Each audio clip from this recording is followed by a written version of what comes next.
Hello, everyone, and welcome to the March 29th, what's today? March 29th meeting of the Health and Education Committee. Our first order of business is to approve the minutes. Madam Chairman, I have reviewed the minutes from our past meeting and find them to be in order, and without objection, I move for their approval. Second that. All in favor, please say aye. Aye. Any opposed, any corrections? Very good, thank you. We have a guest speaker today, Mr. Mike Harner. Please come up, and he's going to talk to us a little bit about a charter school application they've made for Rutherford County. Welcome.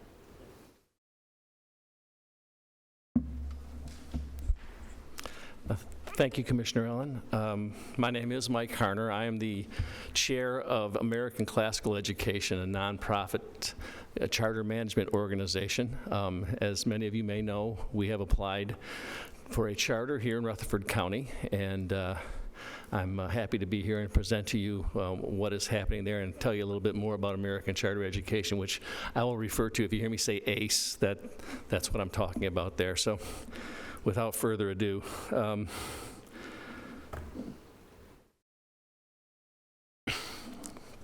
our goal here is quite simple. We're going to open we would like to open a free classical charter school here in Rutherford County, built on a combination of excellence in teaching and operations, so that the county students who seek this type of education may be educated in the liberal arts and sciences and receive instruction in the principles of moral character and civic virtue. An American classical education, what is it? What do we mean by that? It's free. It's timeless and robust model of classical study. It should be available to all students who desire it. Another way to say it, it's like many of the educations received at private classical schools throughout the country. It's focused on human flourishing and happiness. It utilizes classical methods. I'll get to what those are in a moment. It's rooted in the Western and American heritage. A curriculum inspires joy and wonder and cultivates a habit of lifelong learning. We don't see education as being a sequential thing where you open one door and shut another. We see education as being a connection from when you start school to when you end, and that all the things that you learn are connected in that effort. We concentrate on character. Our schools form in our students virtue, resulting from high academic achievement and sound moral formation required for responsible citizenship. We live in a free republic. Our students need to be equipped and prepared to live their lives as citizens in this country. That's what we are trying to prepare them for. It is a whole person education. All the students studies literature, mathematics, history, and the sciences, the fine arts, Latin, physical education, throughout their K-12 years, in which they are still coming to know themselves and the world around them. How is this accomplished? First of all, in broad strokes, it's a highly intentional education. That means that from day one through the last day one in kindergarten to the last day of 12th grade, what they are learning is connected and integrated throughout the curriculum. I'll give you an example of that with some artwork that I'll show in a few minutes, but basically you can teach virtue and goodness and truth while teaching math and science and reading and history and whatever else. The teacher is front and center in that effort, and it is very much a Socratic method where the students aren't told things, but they are asked questions and prompted to respond in such a way that brings more questions. And through that constant questioning back and forth with the teacher, they learn. With that, we have to hire excellent teachers. That question is frequently asked, how do we do it? I can tell you from experience that our teachers tend to come from three places. They tend to be, in the schools that we've worked with, retired teachers. They tend to be what I would call transitioning or second career teachers who have left a profession, typically the military, and have decided to go into teaching as their second career. Finally, young ones who are classically educated and trained in a liberal arts tradition. There are a number of schools around the country that produce such students, many of whom want to teach and are happy to teach in places where they are mentored by veteran teachers and a robust training program. That brings me to consistent training and coaching. American Classical Education is partnering with Hillsdale College and their Barney Charter School initiative to provide that aspect of our efforts. That is done through a group of dedicated professionals who travel from school to school, teaching the teachers how to teach the curriculum. In particular, it's a scope and sequence of that curriculum. Where does it start? Where does it end? How do you teach phonics in this method? What is Singapore math and how does that work? That training goes on annually. It is focused in the summer months. It is interactive with other members of the school network. Typically, there will be 600 or so teachers at these training workshops. In time, each school develops competencies in the area, so in effect, we're training the trainers, and they then have that competency within their school to provide additional training to future groups of teachers that come in. The commitment from Hillsdale on the training front is perpetual. We keep training as teachers come in and as the schools want to come back. An aptitude of love and learning among the staff. The best way to create a culture in a school is to have everybody in that school joined in that effort, and that means parents, teachers, and students together, realizing that it is difficult and hard work and that work needs to be encouraged and nurtured in the students. We concentrate on virtues, particularly courage, temperance or self-control, prudence, and those aspects of the curriculum of the teacher's interaction with the student tend to create a culture of learning where it is valued, where students respect one another and they respect the teacher in the classroom. That requires strong leadership from the principal, and it requires an all-hands-on-deck approach from all the teachers to run the school properly. The biggest thing that we see with our schools is that when school culture, and this isn't, I don't think, singular to classical schools, the best schools are the schools who have the best culture. Culture is something that you have to fight for every day and in everything you do. And creating a school culture that embraces learning for all of its students and parents and teachers has proven in our experience to be successful. Why is this different? That's a picture of one of our classical school classes at a museum. They're just looking at art. Now, that's a painting by Bruegel called The Fall of Icarus. Icarus tried to fly up to the sun. We'll teach that in a second grade classroom. We'll have the children describe the picture. We'll tell the story of what that is. We'll ask them, why did Icarus fly too close to the sun? What was wrong with that? What did he not do there? What did he not consider? Of course, he didn't exercise temperance or self-control. Later on, in the high school years, we start talking about, let's say weightier things, philosophical things regarding what does it mean to lead a good life? What is a soul? How does that relate to how you live your life? Those type of conversations then are informed by the literature, by the curriculum, and by the everyday activities of the school. With that, we will graduate students who are prepared to be good. Now that's a very fuzzy term. What is good? In the classical tradition, something is good if it fulfills the purpose for which it was formed or made. So a chair is good because it's a good chair. You can sit in it, it holds you up, it's great. A bad chair is one that would fall down under your weight. Human beings are a lot more complicated than chairs or glasses or whatever else. There are a number of things that would describe a human being as good. Are they good of soul? Are they good of purpose? Are they brave? Are they prudent? Are they courageous? Are they good friends? Are they good neighbors? All those things are above and beyond whether or not they are a doctor or a lawyer or a mechanic or whatever. The important point would be that they understand the world in which they live and that they would understand what it is and where the good would be found in that thing. That is the point of classical education. That is what our schools will try to impart. I thank you for your time. I'm happy to take any questions from the commissioners if you have some. Commissioner Blair. Yes, sir. You consider yourself a public school, correct?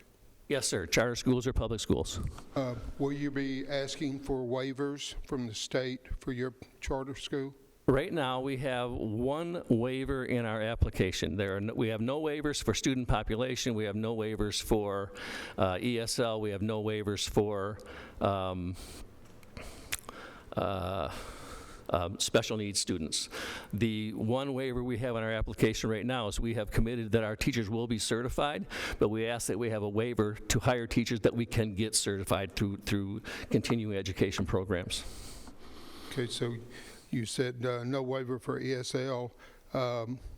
Will you be admitting children with special needs? Yes, sir. Will you have admission disqualifications for students? There are no admission qualifications. The way that works, we have an enrollment number or limit. If we have more applications than we have enrollment places, it is a lottery. The lottery is administered by the state.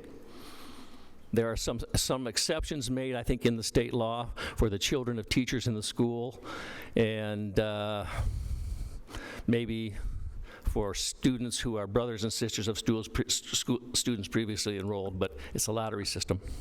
Will you offer special ed Yes, services? Sir. And I think my last question would be,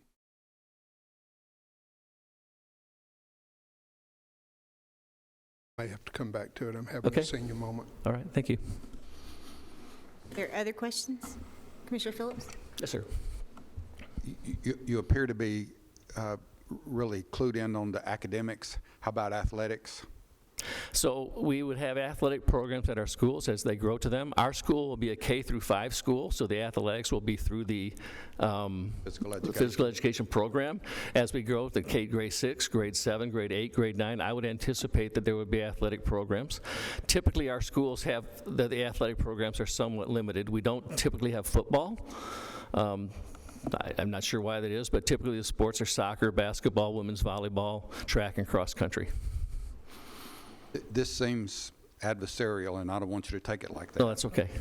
When this committee and the full county commission was talking about the charter school system, we were under the impression that there had to be a need in a community for a charter school system.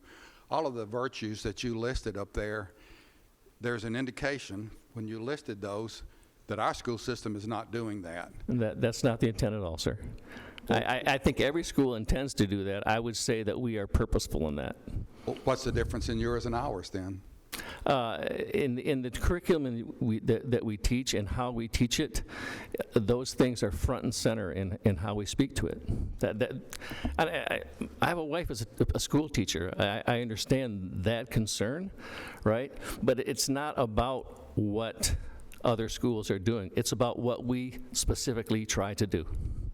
And what we think is important, or the most important thing in a school. So, if a kid can add, right, but his heart is corroded, that is a failed education. So if as you mature as a school and you grow and add more grades and those type of things, are you subject to the same evaluation system and or testing system Yes, that sir. our other school system is? It's a public school. So if your school is rated A+, and every school in Rutherford County is rated A+, What's the difference? This is a tremendously fortunate community. You're sure about that? Yeah.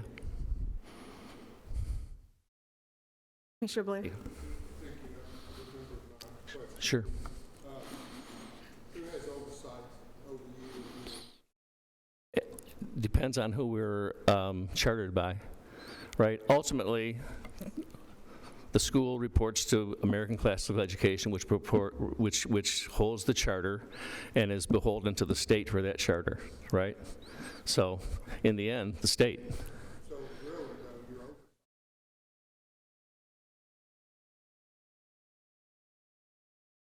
Yes, sir. No one.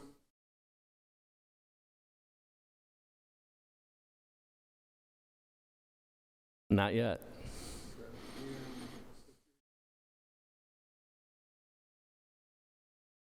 No, sir, we're using state funds. Explain to me how, please. You're getting We're only getting BEP. you're not getting any No, sir. local funds at all. No, sir. You know that to be correct. That's what I've been told, which made me question, because that was not the answer from the previous charter school. But in my discussion with Mr. Harner earlier today, he verified that. So, You're on record. To the best of my knowledge, we are only funded by BEP. Okay? Mr. Harner, earlier today I failed to ask a question when we met. Mr. Tom Lee, remember Mr. Tom Lee? He was a lobbyist that he said when he came and made the presentation representing the last charter school presentation, he was a lobbyist in Nashville. He represents several things. I worked with him when I was in the Senate, but he said that he used to work for you all. And I just was interested in what happened in that relationship, and it may be just you, and you don't have a lobbyist. And he was just telling us that. Tom Lee. Tom Lee. His wife is Lori Lee. She's over all state benefits for the state. I'm So if sorry, you, sir. I'm not familiar with Mr. Lee. well, you're the number 2 guy at Hillsdale, so you would remember him, I'm sure. I Right? think I would. Yes, sir. But that, my recollection of that wouldn't That's be interesting. Yeah, thank you. dispositive. Okay. Well, I trust you. Yes, Yeah. sir. Yeah, thank you. I have just a few sort of logistical questions that I thought about as you were talking. So when you develop your school calendar, will it mirror the Rutherford County school calendar? So if you've got siblings in different schools, they'll be out the same times? Yes, ma'am. And then are you going to offer any kind of after-school care? Because a lot of our schools have like the YMCA after Not school. at this time. That's not in our application. So what would happen to those students at the end of the day, at the end of their school day? My thought would be they would either go home or they would go to local, Like a daycare pickup or Daycare something like that? pickup, Okay. If you have a student where you have a discipline issue, which I know that's hopefully not the Inevitable. case, right? Yeah. But if, let's say you have an extreme discipline issue where under Rutherford County's rules, we would send that child to an alternative school inside our system. Since you will be a public school inside Rutherford County, is that what you would hope to do, is refer that student if they're a discipline issue? I mean, would they just be expelled? I'm just curious how you deal with them. I think we would hope to create a culture that would help that student work through those things. If that weren't possible, we would put them back into the system from which they came. Yeah, I'm just curious, yeah. And then when Commissioner Blair mentioned about the special needs children, I know a lot of our special needs children, they require nursing care. So do you employ nurses? Will you have nurses on staff? We will have school nurses on staff, a school nurse on staff. We will contract for other services required. So if there's a specific physical need that needs to be met, we'll have to go out and contract for that. Can you describe for me what your physical building will look like? Like, what will a campus look like? Like, is it Or is it like open pods? Is it classrooms? No, Is it, no, you know? no, ma'am. Yeah. Okay, so our physical building will be classroom-based. The classrooms are teacher-centric. They're designed for the teacher to work within that space with those kids in the particular grade level that's appropriate. The hallways typically are lined with artwork, whether it's artwork of our students or artwork that we use as examples to have for our students to wonder about, to ask questions. Our schools, they tend to be orderly places. Our kids get up and down the hallways in an orderly fashion. They'll walk in lines as they go from class to class. We have architecturally, we like things that are more classical as opposed to sterile, because we think that beauty matters, that people are inspired by beautiful things. The reality of that is that we're going to have to find spaces. So those spaces typically in the startup charter schools could be in churches, they could be in buildings being converted from other use, whether that's strip malls or buildings like that you modify, or in the great hope over time, you develop your own property and go out and build. About how much space do you need for your school? 40 to 60,000 square feet as you grow it. And then have you guys looked at all about where your location is? Have you identified inside Rutherford County where you'd like to locate? We've looked, we'd like to be more centrally located than on the ends of the county, if only for transportation purposes, to make the school as convenient as possible. So thinking of a road, a Veterans Parkway on the west side, there is a long run of I don't know, it's probably 5 or 6 miles, but somewhere along there where Highway 24 is accessible on one side. But, really, any space to start, and then you try to go for the perfect. We don't want that to be the enemy of the good. We want to find what we can that is workable and then adapt from there. And then do you provide transportation for students? We have it in our application to work to provide transportation. The details of that we have to figure out, and that's based a lot upon location. Those were all the questions. Commissioner Gurley? Yes, sir. Yes, you mentioned one alternative for a physical facility was a church location. Mm-hmm. The last applicant that came before here and it was approved, there was a lot of church type of, they mentioned some of that. There was a lot of the people were people affiliated with a particular religious school and et cetera.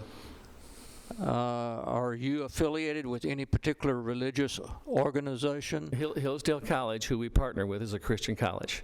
Christian by? Christian, non-denominational, broadly speaking. Okay. The teaching of the Christian faith by preceptive example will always be an aim of Hillsdale College. That's one of private college, not funded. It's a private college. Yes, sir. Right. So that's kind of where I'm going with it. It tends to be that if you occupy a church, you tend to cater toward that group, and that's something that I think is probably detrimental to the unity of the county. You have public schools filled with people who attend church, and those relationships in those public schools aren't detrimental. And I would encourage them to attend church. Yeah, right. So I understand the concern. I think our experience at a school that while it is by mission Christian and yet populated by all faiths, is that the activity of learning and understanding one another tends to obviate that, tends to overcome that. Yeah, we have a lot of good private schools that are religious. Yes, sir. Some of my siblings have attended those in years gone by. I have friends who send their children to one of 3 or 4 or 5 very good learning institutions that are affiliated with a particular religious group, and I have no problem with that. But they're not drawing taxpayer money. Yeah, when they're not public school, They are paying for those particular individuals, or choosing, as my parents did, to send their children to that particular school, and they are paying for that. They are not taking from taxpayer dollars to do that, and that's just something that it is a concern to me. I don't know. I guess we'll have to wait and see. Well, a charter school is a public school. It cannot teach denominational or doctrinal religion in the school, okay? Doctrinal, which would be denominational, right? So, and it cannot teach a single faith view within that school. Public schools teach about Christianity. They teach about Islam. They teach about Judaism. They teach about Buddhism, right? That is a philosophically common thing of the human existence. Right. And that's what we do. Thank you. Okay, I'm going to call on Commissioner Key with one follow-up with Commissioner Phillips, and then let's try to wrap up. Okay? Yes, Commissioner sir. Key? So, excuse me, during conversation with Commissioner Phillips, you had mentioned I think it was, you said something as if you can't teach science with a corroded heart. No, Let me, you can address all these at once. I'm going somewhere. When you mentioned this picture, you used the term soul, trying to capture a soul, or there was some indication about a soul. And then in your literature here, it says that curricular inspiring joy. That's tough to do with kids, to inspire joy with kids, for sure. But so you can't, those issues, kind of following up on what Commissioner Gurley is saying, you can't have a standard for those issues. They're almost morality issues. But do you have a metric in place that's going to gauge, is a heart uncorroded, or have you found a soul, or are you in fact in a joyous moment here at school? Just curious about that. Well, joy is pretty easily measured. You look at the faces of the kids who are in the school, right? It's not a metric that you have a joy meter or something like that. But if you walk around the school and you see happy, engaged faces and happy, engaged teachers, that's a good sign. With regard to the soul is a concept that is held almost universally on this planet, okay? And in different ways and in different traditions, whether you're Eastern or Western or whatever. Inquiry at the high school level is, what does it mean to be a human being? If you address the question of what it means to be a human being, you also have to address the question about things like the soul. What is the nature? What is the base of it? Maybe there isn't one. That's part of the discussion, right? But you have the discussion. That's one of the things. When you elevate learning for young people, they engage in the learning. It becomes something to them that they're trying to understand. If it's just rote things and metrics, of course we're going to test our kids. Of course we're going to try to find out if they're doing well, if they're at grade level, all those things. But in the end, that idea that they're going to be good people is what drives us, and that they understand what that means. Okay. Mr. Phillips? Yes, just a couple of quick follow-up questions. Security, what type of security is your school going to offer? We have resource officers at every one of our schools, maybe multiple. Yeah, our schools have standard security protocols, so it will be in keeping with the district's protocols. And the selection process, I know you touched on that a minute ago, but do you interview? How do you select? Specifically, how do you select? There's people apply, they express interest and they apply. There's no selection. They just put their name and say, we would like to come to that school. The only time the selection comes into play is if there are more applications than there are spaces. If that occurs, it becomes a lottery, right? You draw. A lottery, it's a draw, it's just random. With the exceptions that if one member of a family gets in and another member of a family doesn't get in, that will grandfather both members so the family doesn't have to take kids to two different places, things like that. The information that was up on our boards, is that in the form of a pass out? I'd like to have that information in front of me. We have a pass out. I can send these slides along, but we do have a pass out about ACE that I can give it to you. It's not exactly like this, but it's pretty close. Just one more thing. I know it's probably hard for you. You were expecting some adversarial type of questions, but I wanted to say that you did pretty good. And there's nobody, I don't think, in this room that's not wishing your school system a lot of success. Well, thank you. You should ask questions. Everybody should ask questions. Everybody should try to understand this. We will answer them the best as we can within human capability. Our goal is to, whether it's here or elsewhere, to start schools that benefit young families, young people and their families. That's pretty simple in a specific way. So, thank you. Mr. Harner, there's one follow-up from Commissioner Blair. You mentioned that you wanted to try to be in the middle of the county, which would mean that you would be probably inside the city limits of Murfreesboro. Would you be making application to the Murfreesboro City? I don't think that, I don't, we did not make application to Murfreesboro schools. We made application to the county. So we'll need to be somewhere outside of the Murfreesboro School District in the county, however that falls.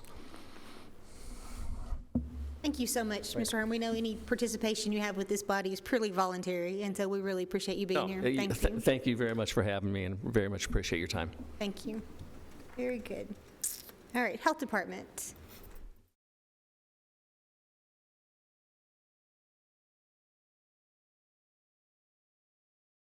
Welcome.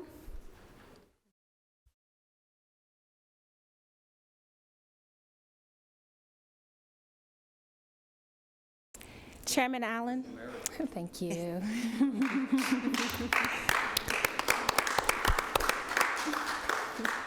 Chairman Allen, Mayor Ketron, and Commissioners, good evening.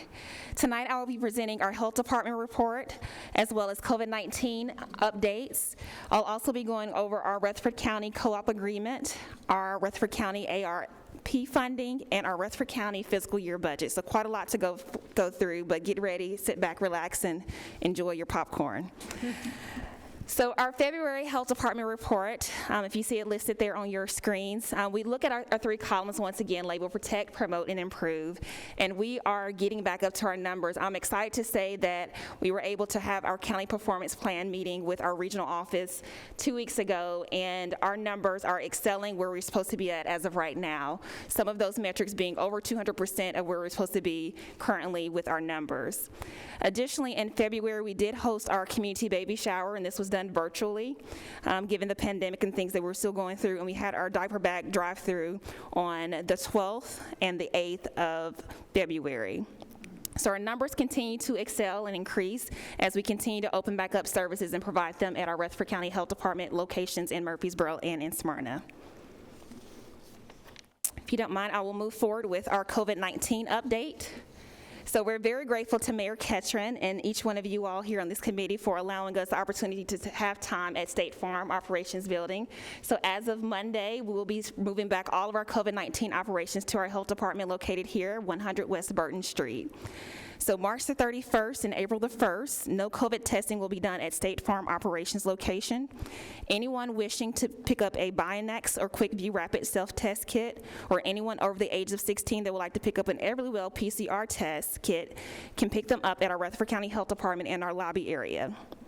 Starting on April the 4th, our COVID-19 testing will be offered on Mondays and Fridays from 8:30 a.m. to 10:30 a.m. located in the back parking lot of our health department. The orange cones labeled COVID testing will be placed at designated parking spaces for patients to drive up and wait for a staff member to come out to assist them at their vehicles. All COVID-19 vaccines will be available Monday through Friday from 8 a.m. to 4 p.m. through our health department clinic. And once again, all this is starting on April the 4th, this upcoming Monday. Dr. Dixon, hold one moment. Commissioner Blair. You said all COVID-19 vaccines. I did the Johnson & Johnson, and will I be able to get that vaccine there? So we currently do not have Johnson & Johnson located, but you can get one of the other vaccines that we are offering if you want to mix it, but we currently do not have Johnson & Johnson. If I prefer not to mix If you prefer not to mix it, then we ask, what would I do? What can I do? yes, sir. So we ask that you go to tn.gov/vaccines, and it will have a list of locations in which you can see who has the Johnson & Johnson. You can put your zip code in, and it'll populate all the areas around you that you can go to in order to receive the Johnson & Johnson vaccine. Yes, sir. You're welcome. Before I move on with any of the agreements, Dr. Mack is also going to take this time to kind of talk through kind of what's going on with vaccines, as well as what's going on with this new variant that we're seeing. And then also today, of course, we got word that the CDC, as well as the Food and Drug Administration, did approve for another vaccine for those 50 years of age and older. I'll start off with the 50 years old and older and the over 65 group. There's a little bit of controversy. Dr. Mack, will you get closer to the microphone? Oh, Thank you. sorry. Sorry.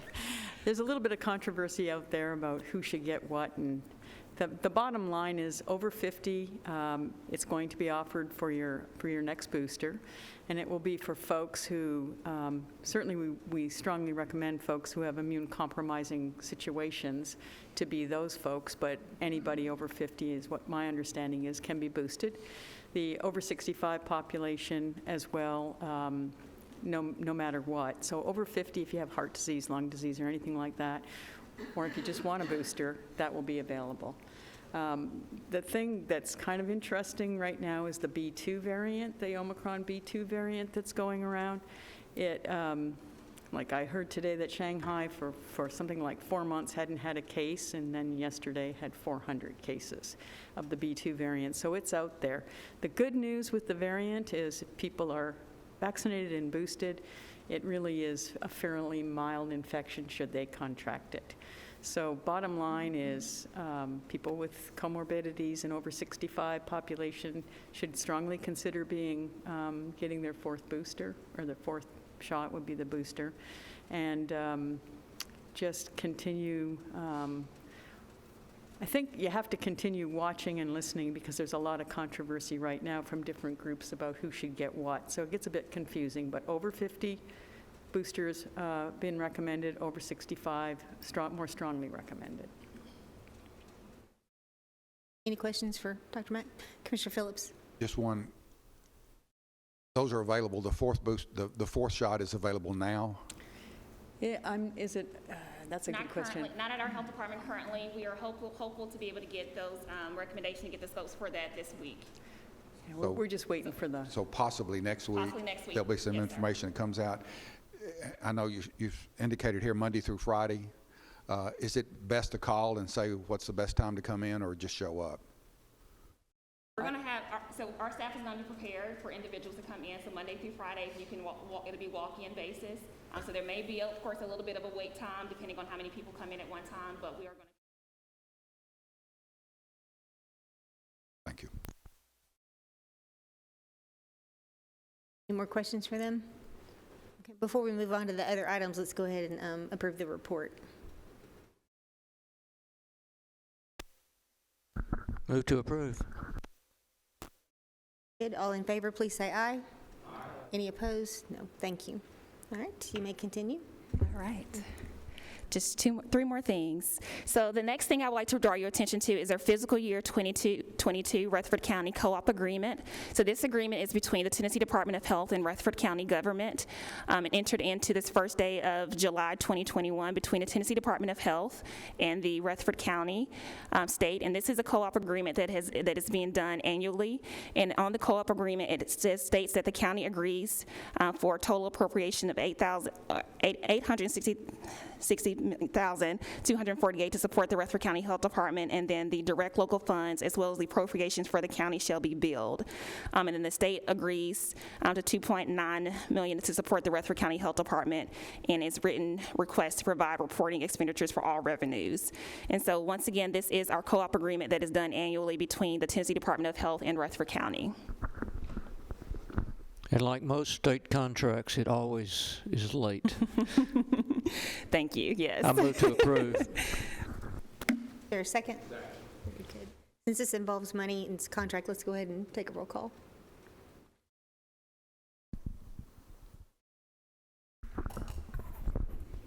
Commissioner Cook? Commissioner Blair? Yes. Commissioner Key? Yes. Commissioner Gurley? Yes. Commissioner Phillips? Aye. Chairman Allen? Yes, thank you. Thank you. The next that I'll draw your attention to is the Rutherford County ARPA funding, which is the American Recovery Plan Act funding. The state's Financial Stimulus Accountability Group recently approved almost $130 million in American Recovery Plan Act funding to enhance the statewide public health infrastructure through capital investments and local health departments.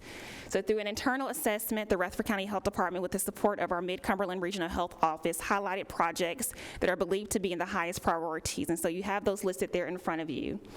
Such as a new HVAC units in Smyrna Health Department, additional parking lot space for Smyrna Health Department, new parking lot stripping for Murfreesboro and Smyrna, clerical workspace and nursing workspace renovations, new tile, carpet, and Tollywood hard flooring for both Murfreesboro and Smyrna, new paint for both health departments, clerical windows with bulletproof, resistant glass, pass-through drawers and speakers, additional electric outlets through the high population area workspaces, safety film over the entrance doors, and then also upgrading the lobby areas with bigger partition displays, boards, wall mounts, and TV systems to offer and show services offered in both of our health departments. So if you see listed there, I tried to do a pretty little chart for you all, so hopefully it's in color for you all. The blue column is this funding that each county has already received. The black column is the column to request, and this is the maximum amount of funding that can be received to complete the new projects or facilitation of the renovations. And then the yellow column is what we are asking for the county to commit to, which is the local match, which is required for each of the counties to do. And so this was submitted, and each of the local matches it required a 25% match, and this is a 25% match of the $600,000 that is being asked for the ARP funding. And all of these projects have been approved with the State Department of Health as well as our regional health office. Any questions? Mayor Ketron, any input? Yes, sir. I would just say I'm going over the budget and the request. Totally in favor of that. These improvements are much needed. I would just say if you're going to make a motion, do it contingent upon funding approval on the second tranche of money that's supposed to come in June 1st, because there has been some talk about on the Hill and Washington, D.C. about removing that from all cities and counties and sending it to Ukraine. Move to approve contingent upon those availability of those funds. Very good. Second. All right. Are there any questions before we vote?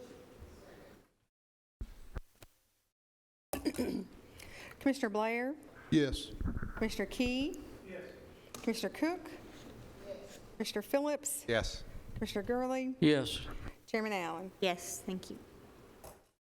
All right, and finally we come to the big budget, the highlight of it all.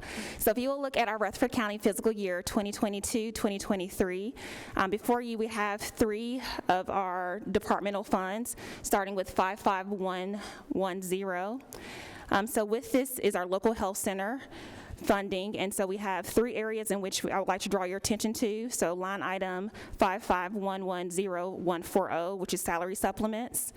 The explanation here is a salary supplement increase to provide additional compensation for the public health director of an increase of $9,900. This explanation is given for the public health director, seeing that you all did provide additional compensation last year of $5,000. This is adding in roughly a 15% increase if you all were to vote upon it, or contingent on if it passes, of course, with the county commission for the county raise that will be happening, and this is for the public health director position for the salary supplements. The second line item is 55110-189, other salaries and wages. So this is to reclass one existing medical clerk position to a medical clerk supervisor. The salary range we have listed there would increase approximately $9,000, $9,830 for us to have a medical clerk supervisor. We are anticipating, of course, as you all are aware, more increase in our staff, but then also in the patient load that we're having. And so to compensate for that, we would like to have this medical clerk supervisor to help supervise some of our medical clerk staff in the front. And then also to potentially be able to put this person in our Smyrna location, as there's not one currently down there. And then our last line item that we're looking at is 55110,399, other contracted services. The explanation for the increase of $6,000 is for trash pickup in Smyrna, and then also our contract cleaner costs to include some additional cleaning, such as stripping the floors and things at our Murfreesboro and Smyrna health departments.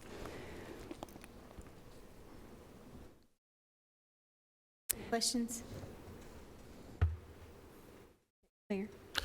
Thank you, Madam Chairman. As I've gone through each one of the budgets so far, I've asked everyone, unless it pertains to a new position, is the only reason to talk. All of the other, we've asked all the departments just to hang on until our salary survey is back. That will actually be presented to the Budget Committee next Thursday. So outside of these two salary increases, I feel very comfortable with our budget. Questions? Move forward to the Budget Committee with a positive recommendation. Without salaries? Revisit with the salaries? Okay. I'll second that. All right, and 55160, there is no change on that with the dental program. We are excited to have a dentist back at our health department, so she is training right now, and hopefully we'll be able to offer those services starting up at the end of April. And then our last one is 55190, and that is our other health services, and of course, no changes there as well. Motion to accept the budget in total? Say in total, minus salaries? Yes. Okay. Motion. Minus salaries, yep. Madam Chair, might I say Thursday next instead of next Thursday, because that's tomorrow. So it'll be Thursday next. Thursday next. Budget. And same second. Yes, thank you. All right, call the roll for us. Commissioner Blair? Yes. Commissioner Phillips? Yes. Commissioner Cook? Yes. Commissioner Key? Yes. Commissioner Gurley? Yes. Chairman Allen? Yes, thank you. Okay, we cannot let you all leave without giving Dr. Mack the microphone. This is her last meeting. Yes, you must say your farewell words to this group. You're going to be retiring, right? I am on April 8th, but as your county medical examiner, I believe you will still see me a fair bit. So I won't be going too far away. Well, we just simply can't thank you enough for your leadership during this pandemic. It's who could have ever foreseen this? And we'll be eternally grateful for your guidance, your leadership, your participation, and all of that. So, if you would please join me in appreciating Dr. Mack.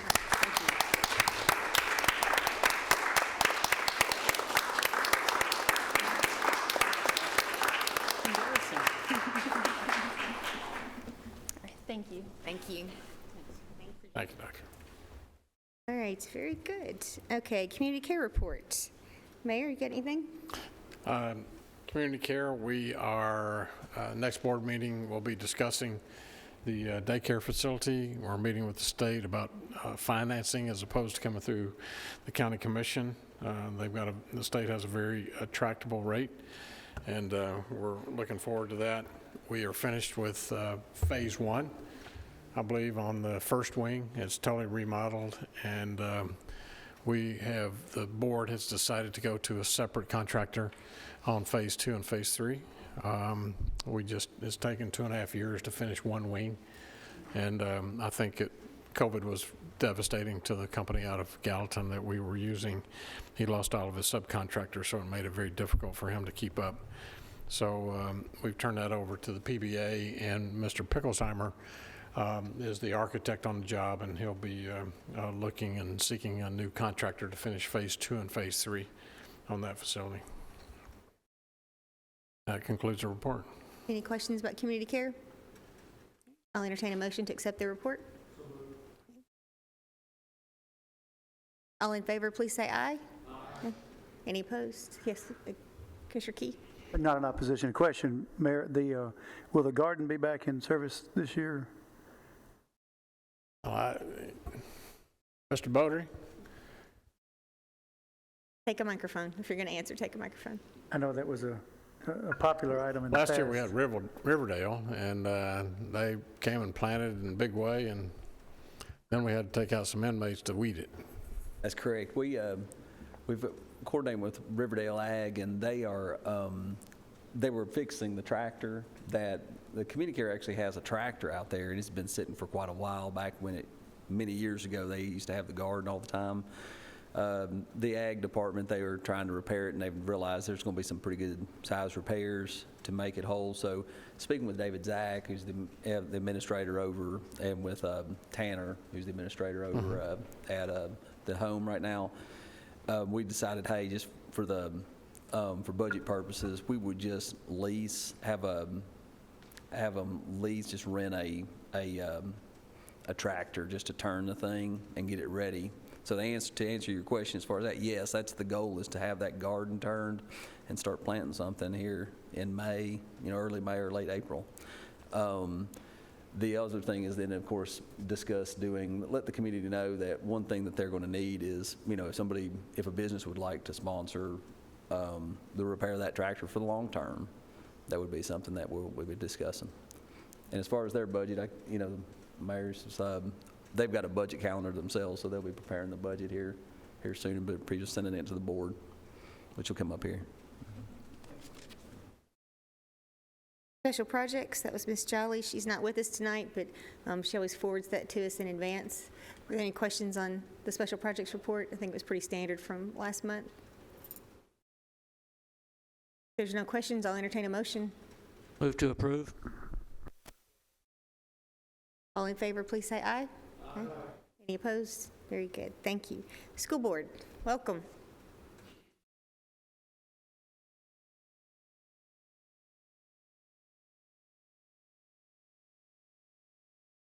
Good afternoon, everyone. I'm going to put everybody at ease.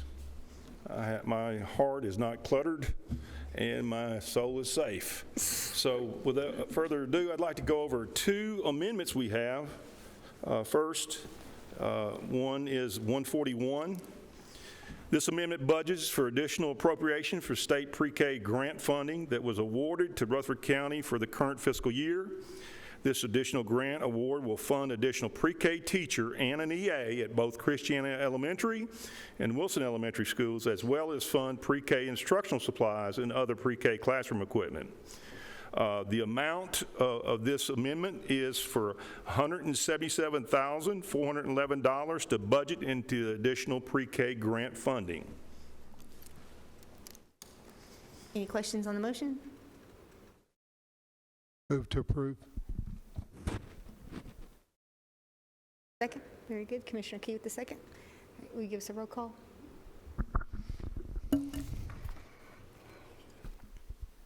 Commissioner Phillips? Yes. Commissioner Gurley? Yes. Commissioner Key? Yes. Commissioner Blair? Yes. Commissioner Cook? Yes. Chairman Allen? Yes. Thank you. All right, our next one is 143, the centralized cafeteria fund budget amendment for the additional National School Lunch Program Supply Chain Assistance Grant and additional USDA Seamless Summer Program reimbursement, as well as Fund 143 revenue budget cleanup. This amendment budgets additional $3,912,879 in USDA Seamless Summer Program reimbursement, along with $974,121 in federal National School Lunch Program Supply Chain Assistance Grant. Expenditure services for maintenance on equipment, delivery fees, and remodeling of the cafeteria service areas. Additional funding of $600,000 for needed replacement of fully depreciated aged food prep equipment in multiple Rutherford County school kitchens, including the replacement of a 33-year-old stove at McFadden School. This amendment also cleans up revenue line items to reflect the continuance of USDA's Seamless Summer Program for the remainder of the fiscal year of 2021-22. At this time, the USDA has stated that they prefer that the National School Lunch Program return to its regular serving method next year. In other words, they will be paying for those food items. This total budget amendment in 143 will increase revenues and expenditures by $4,887,000. Any questions on the motion? Entertain a motion. Move to approve. Second. Give us a roll call.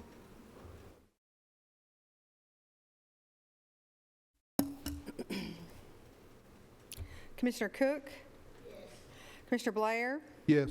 Commissioner Key? Yes. Commissioner Gurley? Yes. Commissioner Phillips? Yes. Chairman Allen? Yes, thank you.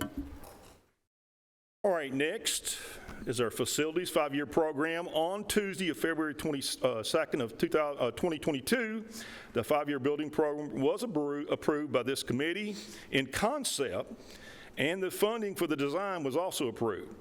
The commission committee requested the board to prioritize 2 years of projects over a 3-year period and come back with them with their request. Well, we have that currently. The board prioritized this list due to a survey ranking, and the tabulation sheet ended up as follows. First on the list, Riverdale High School. Second on the list, Smyrna High School. Third on the list, Oakland High School. Fourth, Laverne High School. And fifth, Blackman High School. Any questions on the building plan?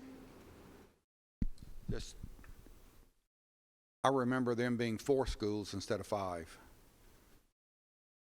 Was that not the case? It was 5. You're talking about It was 4 5. instead of 5, or were we talking about 5? It was 5.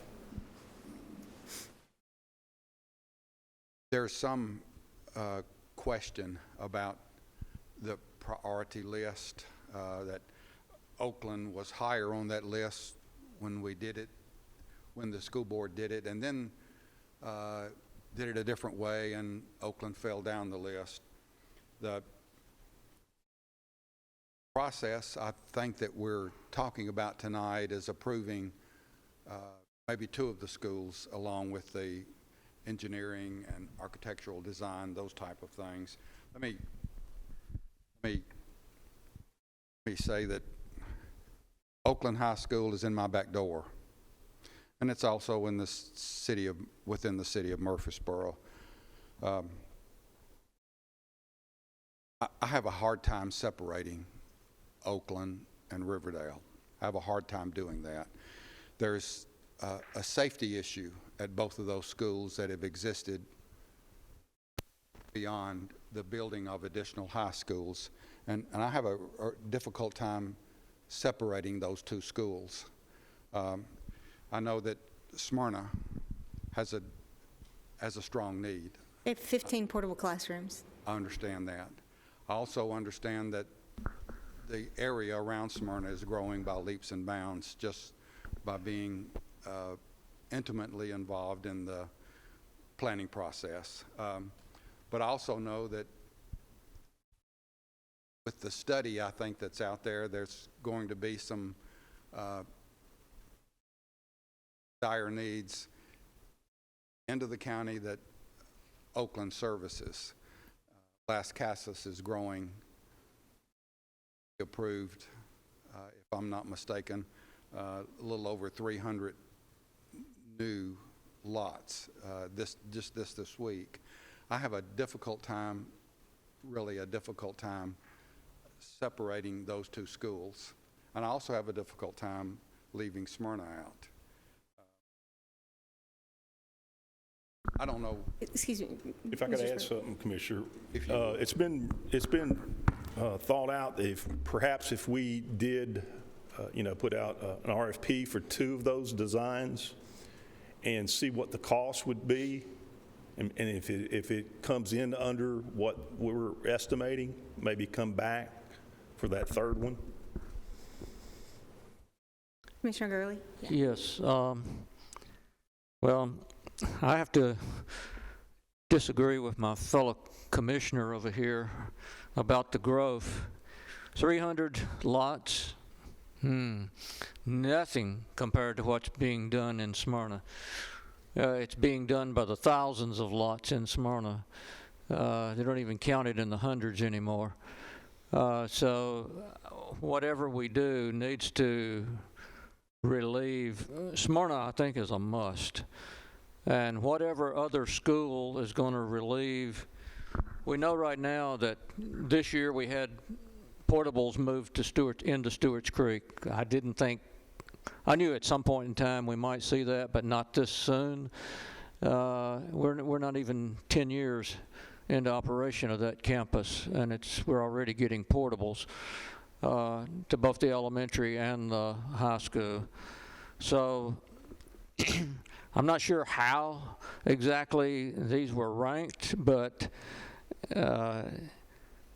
if Riverdale will relieve Blackmon or Rockville, then I'm for that, and I'm definitely for Smyrna, because if we don't do something at Smyrna, we're just going to be, I don't know where we're going to stack the portables, because I don't think we have room to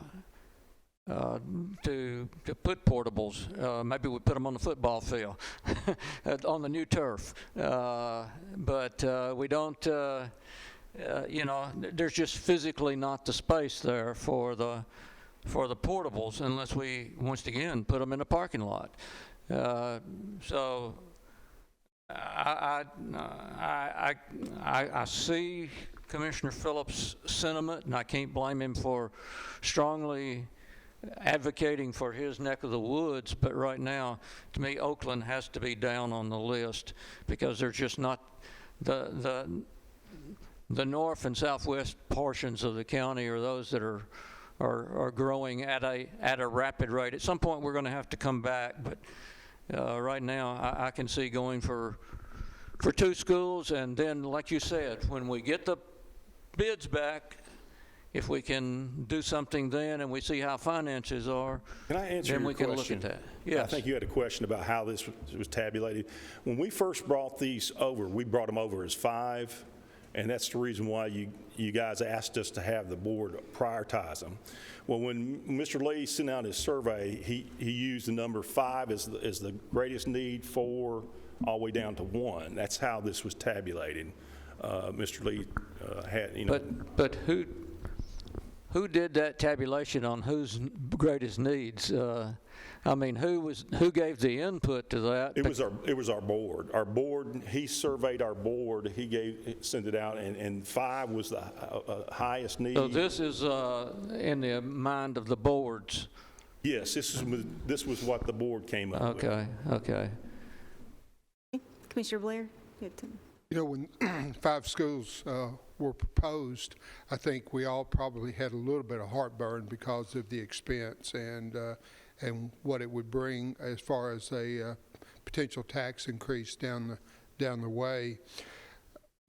Just having had the opportunity to serve on the school board, now the pleasure of serving with these fine people on the commission. The commission over the years, although they've done their best to please or make facilities available to the school board's use, which are children's use, and I think we've been restrained, and I think the commission, although maybe it's an oxymoron that they've been generous in some aspects but restrained in other aspects, but I think we've had such a tsunami of growth that we really don't have any choice but to go ahead, and I really believe this, that we don't have a choice but to go ahead and approve 3 of these schools this year and hopefully come back with the other 2 following. And I think we just have to do 3. Let me just follow up. Commissioner Gurley, I wasn't disagreeing with you. I was adding Smyrna to that list, but I was getting ready to make the comment that we need to do 3 schools this year instead of 2. and I think that will take care of the problem. Let me just go ahead and say that I don't think there's anybody in this room that's disagreeing that this needs to be done. It needs to be done. Our decision is when to do them and which ones to do. Priority list we asked for, and the school board has come back with that. I'm concerned more than anything from a safety issue that we don't ignore Oakland. Oakland has been sitting out there along with Riverdale.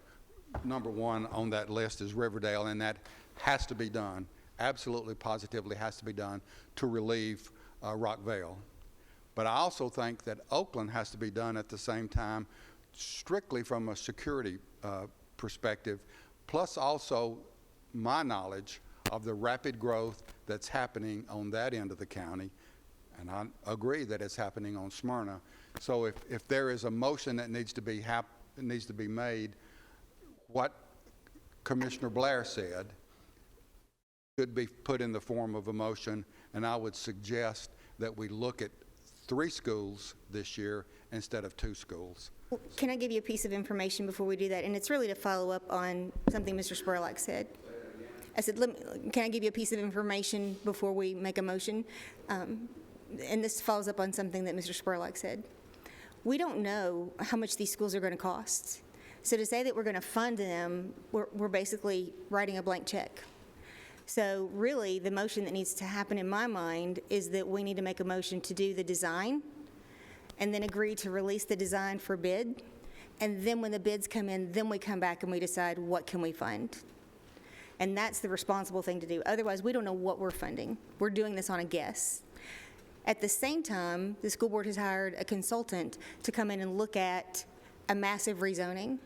By the time we get through the design process, the bid process, that consultant's work may very well be done. Their work should last about 6 to 8 weeks. When they come back with their rezoning recommendation, they may say, don't add to any of them, you need a whole new high school. So we might decide to go in a whole different direction, or it might influence which ones of these projects we choose. I know right now Oakland is not at capacity. I think their numbers are at about 90%. Siegel is not at capacity. I'm not even sure they're at 80%. So when you talk about growth over there are open seats in that area of the county. So I think there's a lot of elements that are going to come into play as we make this decision. And so I think the prudent thing to do is approve design, release for bids, and then come back and have a conversation about funding. That's the piece of information I want to share. The motion is up to the board. I kind of tend to agree. I would like to see us, we need to fund the design, but I understand your security concerns, but that should be a separate project. If we've got security issues at a school, then we need to tackle that as a security project. Adding classrooms is not going to solve the security issue. I have been, personally, as a county employee, respond to bomb threats, et cetera, at Oakland High School. I know how difficult the situation is with managing the student population with such a threat. But this funding is to alleviate overcrowding in the schools, not to fund a security issue. Resolve that. Like I said, if we want to tackle that issue, that should be a separate issue.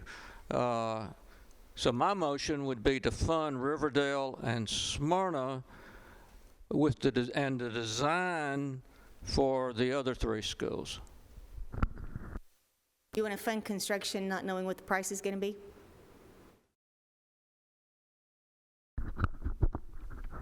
I think with the overcrowding at these schools, we're going to have to do something. We've got, as you said, look at the number of portables at Smyrna already. Where are we going to start stacking them? That we're already stacking them. We're looking for that addition at Smyrna to alleviate Stewart's Creek and possibly some of Laverne overcrowding. So I think that is one thing that we're going to have to look at. I'm not sure how Oakland got higher than Laverne and so on this list with the increased growth. I question the mythology of how this was done, but I'm willing to back funding for 2 schools with the design for all 3. But like I said, when it comes to alleviating security issues at Oakland, that needs to be a separate topic of conversation. Is there a second to his That's motion? incorrect.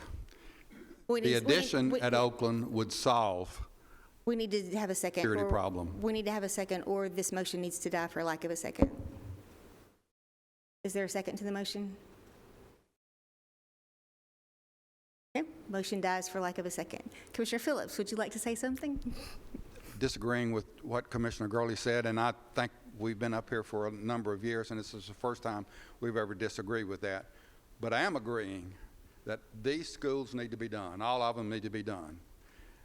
And my concern, okay, is that the addition at Oakland would solve the security problem, as it will at Riverdale. The addition will solve those issues. That's the reason I brought up the security, because it would solve both of those issues that we have at both of those schools. And as far as the capacity, as far as those things, I know that Oakland is going to grow exponentially. I know it's going to. Smyrna's going to continue to grow. And I'm not trying to take Smyrna out of that. I'll say that again. I'm not trying to take Smyrna out of that. But if we're talking about doing a number of schools, my suggestion is that we put Oakland in with those 2 schools and do 3 instead of 2. And I'm not sure that it's proper that we go ahead and do this without that additional information coming in, but I'm telling you that I think that there'll be a number of commissioners, when this goes before the full commission, even through the budget committee, that Oakland will have to be added into those 2 school systems. I want to get that out in the open right now, that this commissioner, and I think I have the support of, or I think that Oakland has the support of other commissioners, needs to be added into that group. I'm not trying to take Smyrna out, not. What I'm trying to do is just to say, instead of doing 2 schools and then 3 schools, we need to do 3 schools instead of 2. And those will be Riverdale, Smyrna, and Oakland. Commissioner Cook, did you have something? I thought I saw you with your microphone. Yes, ma'am. I'm going to throw a clink in all of it. The Planning Commission could help us out a whole lot if they'd start requiring half-acre lots instead of quarter acres. Now, sorry about bringing up Florida, but my farm down there, I couldn't sell it except for 10 acres. Now, let's the Planning Commission go back and let's start on these subdivisions where it's hundreds of houses and divide it in. That's going to help a lot of our overcrowding. Go to where it starts, and that's where it's starting at the Planning Commission. Lot size will be thoroughly discussed when we develop our comprehensive plan later on this year. Well, and the other issue is, Commissioner Cook, there are 5 planning entities in this county, not just 1.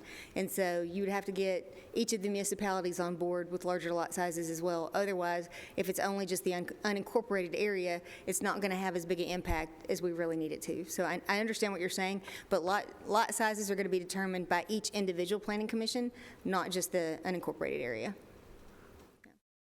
Madam Chairman, Yes, Commissioner Blair. I want to say how much I support Chairman Phillips' intention, hoped to be soon a motion, but, with 3 schools.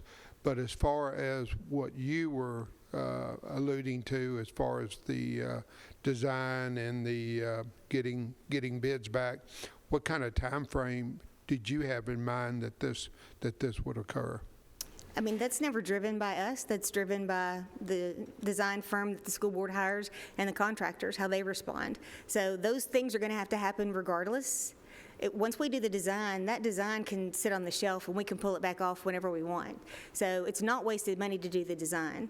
I personally am just not comfortable approving funding for construction when I don't know what it's going to cost. Commissioner Key? Yes, ma'am.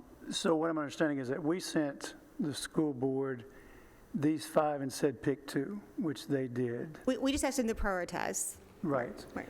And then we said we would acknowledge or vote or accept the top 2. Have parameters changed that now allow us to accept the top 3?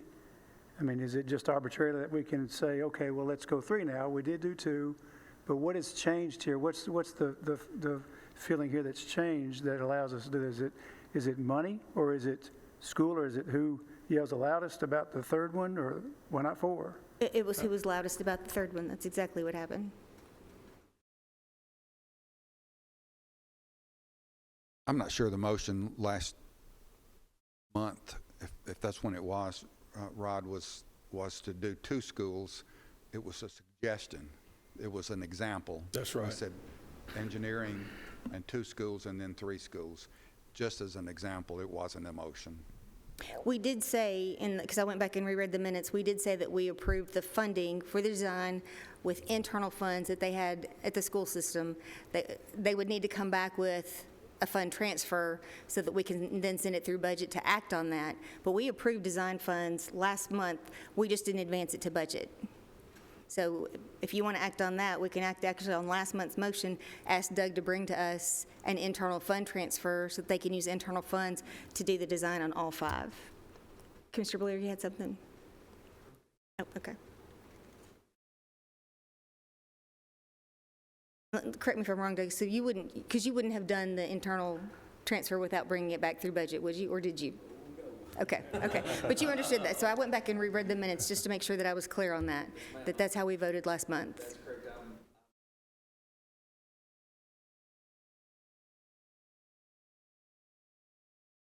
correct. Okay. I really would like to see 3 schools go to budget, and then we can continue this discussion through budget and into the commission. And Chairman Phillips, I don't know if you had a motion in mind. It seems the more we talk, the more confused I get.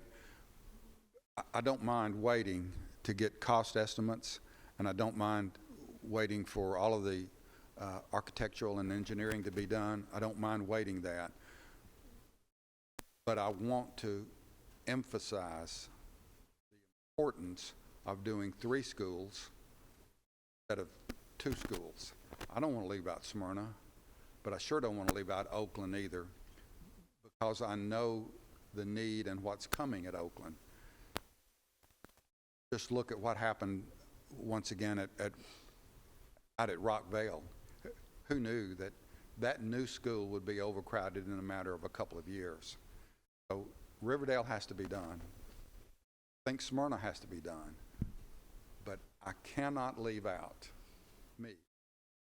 I cannot leave out Oakland, simply because I think both of those 2 schools, Oakland and Riverdale, they're as identical as they can possibly be. I think Oakland has to be added into that process. I do. And once again, I've been up here a long, long time, and I've never been territorial. This is one that's near my heart. Several other commissioners. Has to be considered. There is a motion. Wait and make a decision. Is there any way that can be got back within the next month or so? Are you talking about the design or Yeah. I don't know how long it takes Or architects to do the at least- construction drawings. At least the cost. No, we can't get the cost until we get the design. The design is the first step. We've got to put the And we design can't- out for RFP. Right. That's how we always did it previously, was we got the design, we got the RFPs, we had firm bids that then we could make a good decision on, instead of acting on estimates. I think we can get a good starting point by thinking about, I think Mr. Lee told this the last time he was here, how long would it take? If we had the money tomorrow, we were looking at an 18-month to 2-year process. I'll go ahead and make a motion, a new motion, that we approve funding for the design of these 5 schools and then reconsider which ones to fund the construction on once we know what the design and we have something to put out in terms of an RFP to get some bid costs. Because as you stated, right now we don't really know. We know that in my opinion, and we can differ and still be friends, but in my opinion, those first 2 are going to need to be done as soon as possible because of the overcrowding. When I'm told that Oakland is not but at 90% capacity right now, yeah, that can wait maybe another year, but not in the first round. But let's go ahead and fund the design. Until we get that going, we don't have any idea.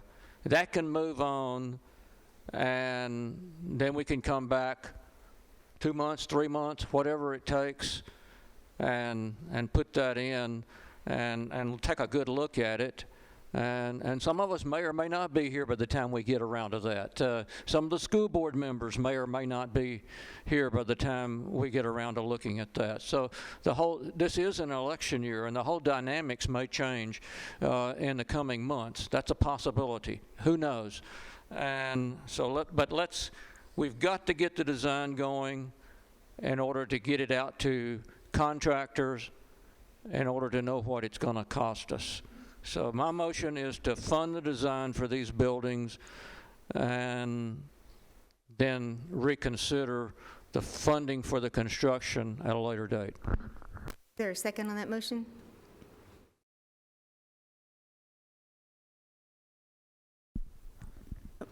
I'll second the motion. Okay.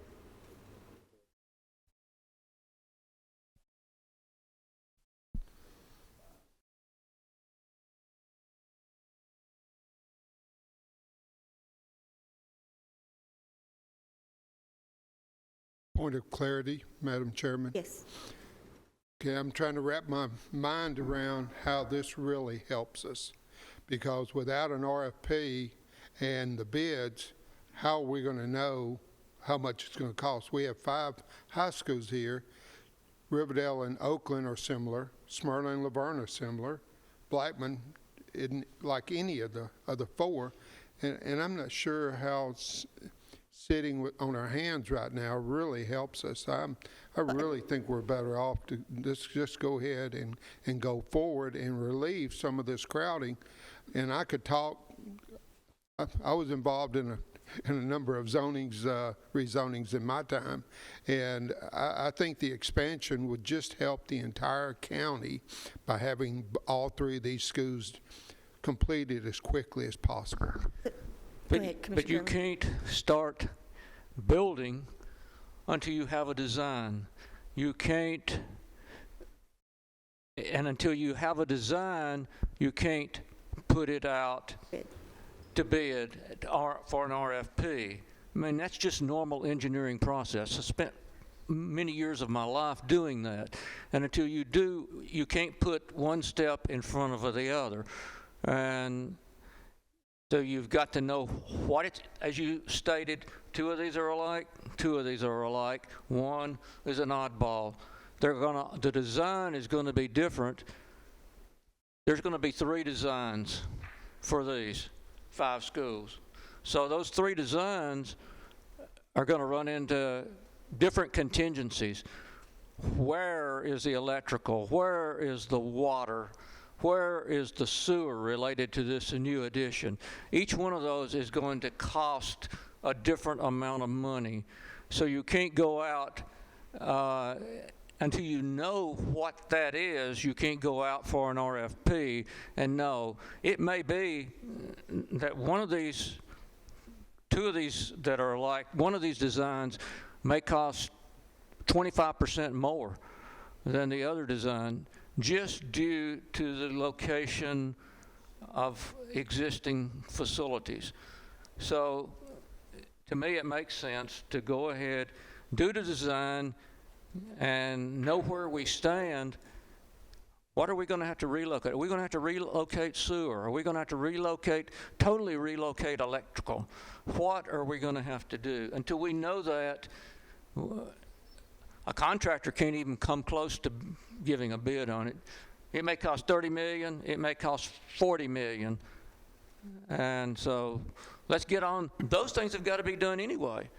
Let's get on moving on those things, and then we come back a few months from now and, okay, we know what the design's going to look like, and go from there on funding these things. Yes, I fully agree. I'd like to fund them all 5 right now.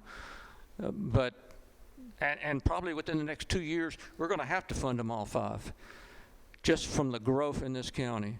But let's take the logical approach to getting the things that have to be done first done, and then deal with where we stand. I still say that what you're saying, Commissioner, is basically we're sitting on our hands. This is not about design. This is about need. If Riverdale costs more than Smyrna to redesign and to complete, is that going to matter when we need it so desperately? That's why I really feel like that we need to move forward with 3-3, because how many, Rockville has, close to 2,500 students? Smyrna has 23? 2270, something like that. Okay. Oakland may, Oakland may. 1,920 maybe, something like that. You know, again, this is about moving students around to get children inside the building. We have so many children in these trailer classrooms, and I was always hopeful as a board member that we could get out of the trailer classroom business, but we haven't been. They're wearing out rather than moving children in, and I really think we're at a critical phase of our construction program that we need to expand these schools, and we need to just go forward now. Mr. Key? Yes, ma'am. If we're in agreement that we're going to move forward with 2 or 3 of the schools, does it make sense to spend the money to design all 5?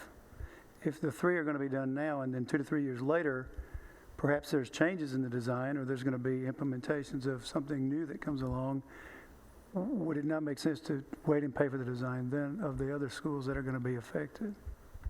It's always a possibility. In the past, typically what we've done is approve the design, and like I said, that design can sit on the shelf, and when we're ready to fund it, we pull it off the shelf and it's ready to go. So that's, just because that's what we've always done doesn't mean that's what we have to do this time. But that's, I think, part of the reason that Commissioner Gurley made the motion that he did, because too, that means that when we are ready to move forward, you can move forward much more quickly, because now you're not having to wait on design again. That piece is already done. Commissioner He Blair? had a second. Yes, Commissioner Phillips gave the second. I'd like to make an amendment to his motion. Okay. All right, so motion dies for Frello the second. I will entertain a new motion. Y'all are making it fun tonight. Mayor, did you have anything you want to add to the conversation? Okay. Are you sure? It's getting fun. Madam Chairman, I make a motion that we move forward to those 3 schools, Riverdale, Smyrna, and Oakland. Fully funding design and construction, not knowing what the cost is. Yes, ma'am. Okay. I understand the motion. Is there a second? Second.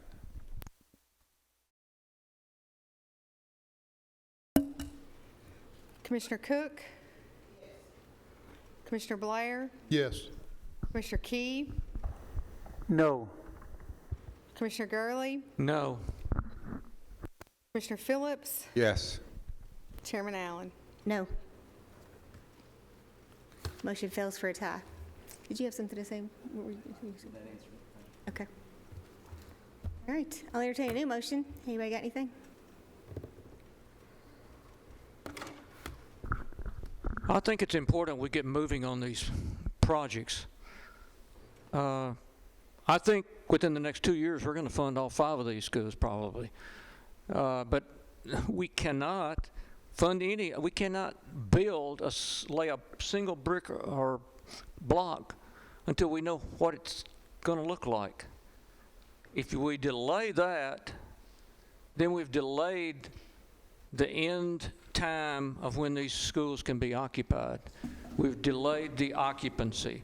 We move forward. If we delay funding construction funds, we haven't delayed anything, because design is going to take a while. Each one of these facilities is unique, or at least two, and one. We've got 3 unique building situations. So I will once again make the motion that we fund the design for all 3 of these schools and come back at a later date to discuss funding. Okay, so that, you said all 3. So All 5 of the schools, all 3 designs, what it's going to wind up, all 5 schools. Okay, that's a motion you made previously that died for lack of a second, I believe. Is there a second this time? Nope. Okay. What's the will of the committee?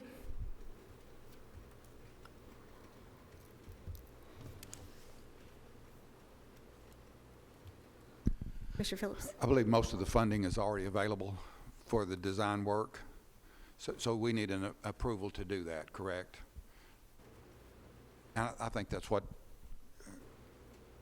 Early was saying a minute ago, that let's go ahead and approve that, and I'm not opposed to that.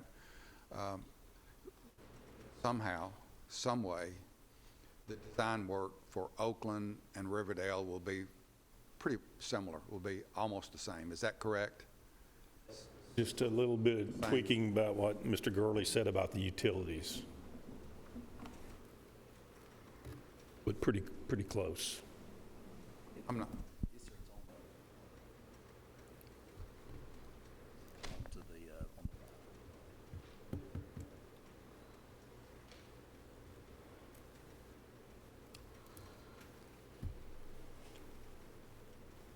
Since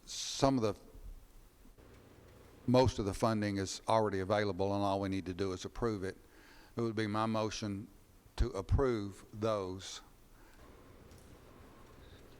and get the cost estimate with emphasis on funding those 3 schools that are 1, 2, 3 on the list.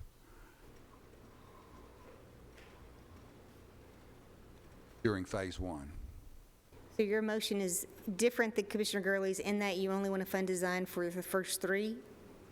We could go ahead and, we've got the money to do all of them, so let's go ahead and do all of them. Yes, so your motion is the same as Commissioner Gurley's was? No, it wasn't. Okay, help me understand. But that we emphasize to approve the top 3 schools for construction, depending upon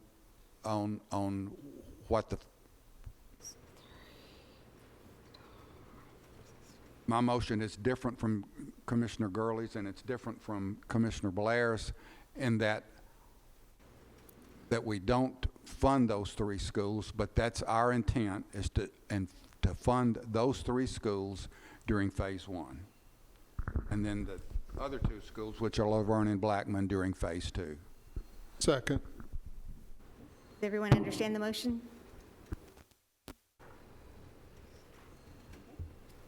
Roll call.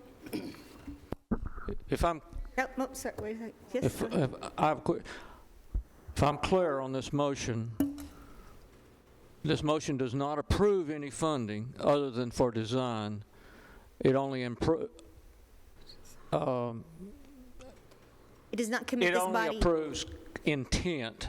Yes. And the intent, which is what I just stated a moment ago, that we needed to fund these 5 schools within the next 2 years.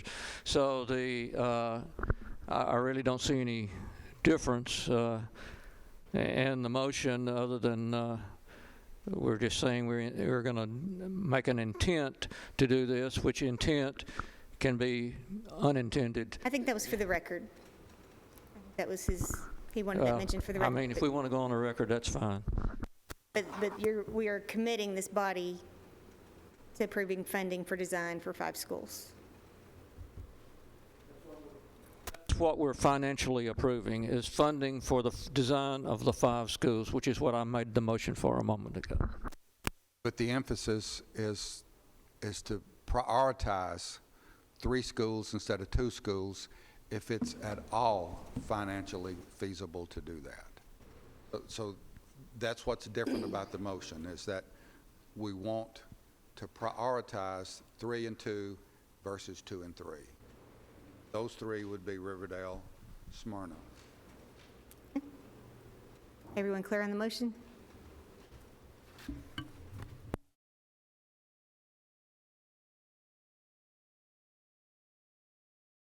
All right, Commissioner Gurley? Yes. Commissioner Phillips? Yes. Commissioner Cook? Yes. Commissioner Blair? Yes. Commissioner Key? Yes. Chairman Allen? Yes, thank you. Good. Anything else for this board, this commission? All right, any other business? All right, we stand adjourned.